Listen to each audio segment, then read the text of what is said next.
নমস্কার, মমতাজ কিচেনে আপনাদের সবাইকে স্বাগত জানাই। এখানে একটি 1.5 কেজি হাঁস পেয়েছি। হাঁসটি ওদের বাবাই বাড়িতে তৈরি করে দেবে।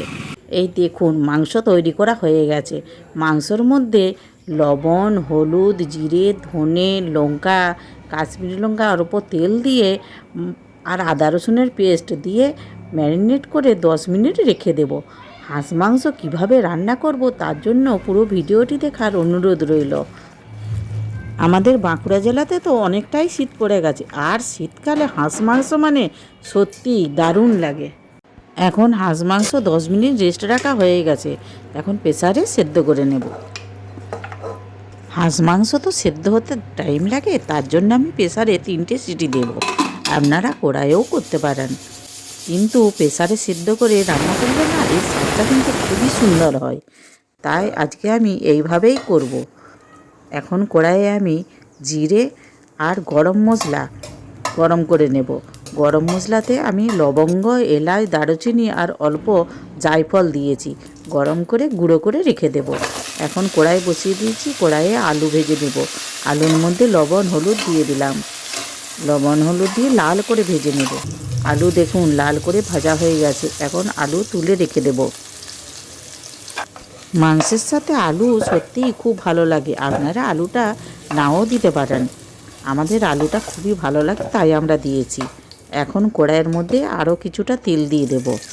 তেলের মধ্যে তেজপাতা, 2টো কাঁচা লঙ্কা দিয়ে কয়েক সেকেন্ড নাড়াচাড়া করে নেব। তারপরে পেঁয়াজ দিয়ে দেব।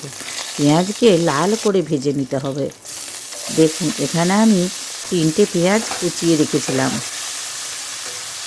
দেখুন, পেঁয়াজটা এখন আমার অনেকটাই লাল করে ভাজা হয়ে গেছে। এই পেঁয়াজের মধ্যে একটা টমেটোকেও দিয়ে দেব।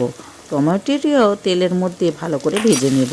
আর টমেটো ভালো করে কষে নিলে না মাংসের স্বাদটা খুবই ভালো হয়। তাই আমি টমেটোটা তেলের মধ্যে ভেজে নিলাম। আর ওর মধ্যে একটু লঙ্কা আর হলুদ দিয়ে পেঁয়াজটা ভেজে নেব। এই লঙ্কা আর হলুদ দিলে মাংসের ঝোলের রঙটা খুব সুন্দর আসে। তাই আমি তেলের মধ্যে ভেজে নিলাম। এখন খুব সুন্দর ভাজাও হয়ে গেছে। এখন আদা রসুনের পেস্ট 1 চামচ ওই তেলের মধ্যে 2 মিনিট কষিয়ে নেব। তারপরে অল্প জল দিয়ে আরও 2-3 মিনিট মশলাটি কষিয়ে নেব। এখন আমি মাংসটা যে সেদ্ধ করে রেখেছিলাম ওই জলটাই এর মধ্যে অল্প দিয়ে দেব। আমাদের এখানে তো প্রচুর ঠান্ডা পড়ে গেছে। আপনাদের ওইদিকে কেমন ঠান্ডা পড়েছে কমেন্ট করে জানাবেন। শীতের সময় হাঁস মাংস তো খুবই ভালো লাগে, তাই হাঁস মাংস রান্না করলাম আর আপনাদের সাথে শেয়ারও করলাম। দেখুন, মশলাটা কিন্তু খুব সুন্দর কষা হয়ে গেছে, তেলও ছেড়ে দিয়েছে। এখন এর মধ্যে আলুগুলি ভেজে রেখেছিলাম, আলুগুলি দিয়ে দেব। মাংসটা অনেকটাই সেদ্ধ করা আছে তো, তাই আলুটা আগেই দিয়ে দিচ্ছি, একটু সেদ্ধও হয়ে যাবে মশলাটা কষার সাথে। দেখুন, এখন আমার মশলাটি খুবই ভালো কষা হয়ে গেছে। এর মধ্যে মাংসটিও দিয়ে দেব। মাংসটাও 5 মিনিট কষিয়ে নেব, কেন মাংসের মধ্যে অল্প জলও ছিল, ওই জলটি মরে যেতে হবে, তবেই মাংসটা ভালো লাগবে। হাঁস মাংস অনেকেই তো অনেকভাবে রান্না করেন। একবার হলেও আমার মতো করে রান্না করে খেয়ে দেখবেন, সত্যিই অসাধারণ লাগে। দেখুন, মাংসটি এখন ঢাকা দিয়েও ভালো করে কষে নেব। মাংসটা অনেকটাই কষা হয়ে গেছে। এইভাবে ঢাকা দিয়ে দিয়ে ভালো করে কষিয়ে নেব।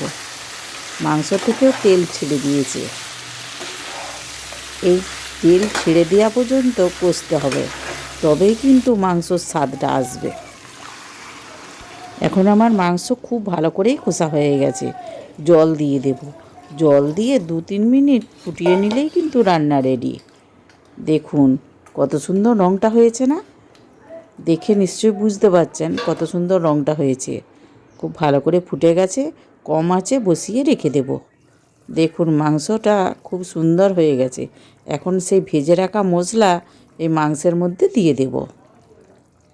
আজকের হাঁস মাংস রান্নার রেসিপিটি আপনাদের ভালো লাগলে একটা লাইক করার অনুরোধ রইল। আর প্লিজ সাবস্ক্রাইব করবেন আর অনেক অনেক শেয়ারও করবেন।